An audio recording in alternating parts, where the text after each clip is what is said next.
Yes, I'm Steve Garrett. Um, I'm acquired brain injury advisor and survivor for Athena Case Management. My life before the brain injury, I was very much a subdued person. Um, I wouldn't, I wouldn't particularly socialise with people I didn't know. If I was to walk into a pub and I didn't know anybody, I would quite happily sit in the corner. I would go out and have a little bit of a dance sometimes or some things, but I was very much a quiet person. I didn't I didn't want to mix with other members of the community. I was very much in on myself. I I started to get headaches um, about 2 weeks prior to my incident. Um, I went to the doctor's and he says I needed to take two paracetamols every 4 hours. Um, so I went away and I started taking two paracetamols every 4 hours. Um, that done absolutely nothing at all. So, sort of 3 days later, I went back to the doctor's. I said, "Doctor, my head is still absolutely pounding. Is there anything?" He says, "Okay, take two paracetamols every 3 hours." I says, "Okay." And so I come away and I started taking two paracetamols every 3 hours. I ended up going back to the doctors another two times after that. And each time, all he ever done was increase my dose of paracetamols. In the end, he turned around to me and says, "For 12 hours, I want you to take two paracetamols every hour." He says, "If that does absolutely nothing, come back and we'll send you for some tests." And I went back to work. I was working in a steel foundry. I was straightening these big long steel bars, and it was a metal with a metal hammer on a metal block. So you can imagine the ringing was quite intense, and it was going absolutely through my ears, and it felt like somebody was beating my brain inside. So I went upstairs. I said to my bosses, "I'm sorry," I said, "but I can't. I just can't carry on anymore." I said, "My head is absolutely killing me." To which she replied, "Bloody hell, Steve, you must be dying." Because I never had a day off. I always went to work. I lived for work. That was my be all and end all in life, was going to work. So I jumped in the car. I drove home. I phoned the missus on the way home and says, "I'm coming home." To which she replied, "Bloody hell, you must be poorly if you've coming home." I walked through the front door. I walked upstairs. The blood vessel in the side of my head popped, and I collapsed and died. I spent 3 weeks in a coma. When I came out of the coma, I was totally paralysed, completely. Um,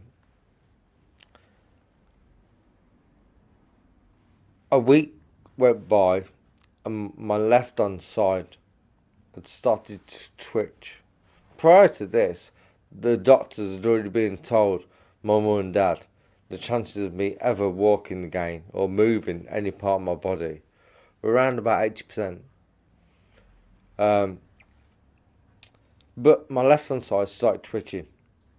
No sooner it started twitching, I got used back in my arm, my leg, and literally all of the left hand side of my body became mobile. Um,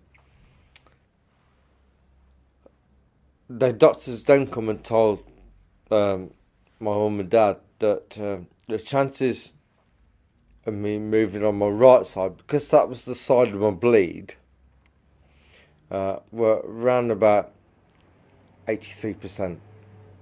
Not a lot at all. So, which obviously, very much upset them. But I was propped up in bed one day, and my missus, she had come, and two of my friends were at the base of the bed, talking, and my speech was very quiet and very, very slurred. When I talked, it was like my tongue was 3 times the size it should be. Like this. So, and I wanted a drink, and I'm trying to tell my missus and my friends that I wanted this drink, and I could see this can of Coke on the right hand side of me, but I couldn't grab it, and I'm shouting that I wanted a can of Coke, but all it's coming out like is and they couldn't hear me, not with everything that was going on in the ward. So I shouted a few times, but when they finally did look around, I was already in a strop then. I was like, not listening to me. But, so I picked my right arm up and I threw it at this can of Coke. It fell down. So I picked it back up again and I threw it again. Now, this went on for probably 5 or 10 minutes, me throwing my arm out. And all of a sudden, it just stopped out there. And I managed to grab hold of this can of Coke, and I picked it up and brought it back. And as I'm bringing it back, they see me. Of course, they're screaming, "He's moved his right hand side, he's moved his right hand side." The nurses come running in. "What's all the screaming about?" He says, "He's moved his right hand side." And I open this can of Coke. I'm drinking this can of Coke. It's the best can of Coke in the world ever. Nothing has ever tasted better. And I'm drinking it, I'm thinking, oh God, this is fantastic. The best can of Coke ever. The doctor came in and he kicked everybody out. He did some tests and everything moved. My arms, my legs, my elbows, shoulders, everything.